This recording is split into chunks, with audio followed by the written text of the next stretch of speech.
Good evening. Ex-presidential spokesperson Harry Roque reveals former President Rodrigo Duterte made a verbal agreement with China when he was still in power to maintain the status quo in the West Philippine Sea. According to Roque, the agreement called for the Philippines to refrain from constructing and repairing installations in the area. But Roque clarifies the agreement was non-binding and could not apply during President Bongbong Marcos' tenure. He also makes it clear that this deal was not about China's claim that a former president supposedly agreed to remove BRP Sierra Madre from Ayungin Shoal. This comes after the resupply mission to troops stationed at Ayungin Shoal was water cannoned by Chinese Coast Guard vessels on March 23. The incident caused heavy damage to the resupply boat and injured Filipino crew members. In an interview with Politico, Roque said the reason China was attacking Philippine vessels with water cannons was that it might have misunderstood that the so-called gentleman's agreement would be applicable under Marcos's term. China previously claimed a former Philippine president promised to remove BRP Sierra Madre from Ayungin Shoal in the West Philippine Sea. Former Presidents Joseph Estrada and Gloria Macapagal Arroyo have categorically denied making the promise. Duterte's allies and former officials have maintained that former President Duterte was not involved in the deal. The National Security Council says the supposed gentleman's agreement between the Philippines and China on the West Philippine Sea violates the sovereignty of the country. NSC spokesperson Jonathan Malaya says the agency is not aware of any gentleman's agreement between Manila and Beijing as mentioned by former presidential spokesperson Harry Roque. Nevertheless, Malaya says such promises no longer have any bearing on the administration of President Bongbong Marcos. Roque revealed former President Rodrigo Duterte made a verbal agreement with China that both sides would maintain the status quo in the West Philippine Sea. China previously claimed the Philippines had promised to remove BRP Sierra Madre from Ayungin Shoal in the West Philippine Sea. BRP Sierra Madre was deliberately grounded on Ayungin Shoal to serve as a military outpost of the Philippines. Last year, President Bongbong Marcos said there was no deal with China to withdraw the BRP Sierra Madre from Ayungin Shoal.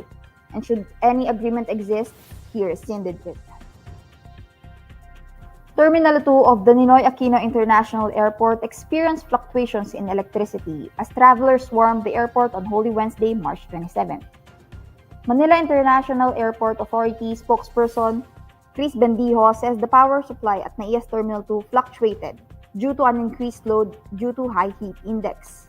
According to Bendijo, all operations in the terminal were normal except for the terminal's air-conditioned units. In an interview with INQUIRER.net, a passenger who was waiting for his flight in Terminal 2 shares how humid it was due to the lack of air conditioning following the power fluctuations at the airport. The passenger also knows the lack of air circulation in the terminal, which aggravated the heat. Airport personnel started putting up electric fans around 3:30 p.m. to offset the heat as passengers still tried to cool themselves with makeshift fans. Bendijo says the power was back on as of 3:55 p.m. on Wednesday, but notes the electricity supply is still under monitoring. President Bongbong Marcos is receptive to going to India for a state visit. According to the palace, Marcos met with the Indian Minister of External Affairs Subramaniam Jaishankar in Malacanang on Tuesday, March 26. Jaishankar shared that Indian Prime Minister Narendra Modi awaits Marcos in India. However, no other details about the prospective trip were shared. Malacanang has yet to confirm whether or not the president will accept the invite. In 2024 alone, Marcos has been to 5 countries so far, namely Brunei, Vietnam, Australia, Germany, and Czech Republic. Marcos is also headed to Washington, D.C. for a trilateral meeting with the United States and Japan in April. Davao City 1st District Representative Paulo Duterte says questions on China's actions in the West Philippine Sea should be hurled at government agencies responsible for the country's foreign policy and external defense and not to Vice President Sara Duterte. Representative Duterte comes to the defense of his sister after Akbayan Party questioned why the Vice President remains silent on issues involving China's harassment of Filipino vessels and the Philippine Coast Guard. According to the lawmaker, the country's foreign policy is handled by the Department of National Defense and the Department of Foreign Affairs, not the Department of Education which Vice President Duterte heads. Representative Duterte urges the Vice President's critics to use the Holy Week to to reflect on why people supposedly nail everything to his sister.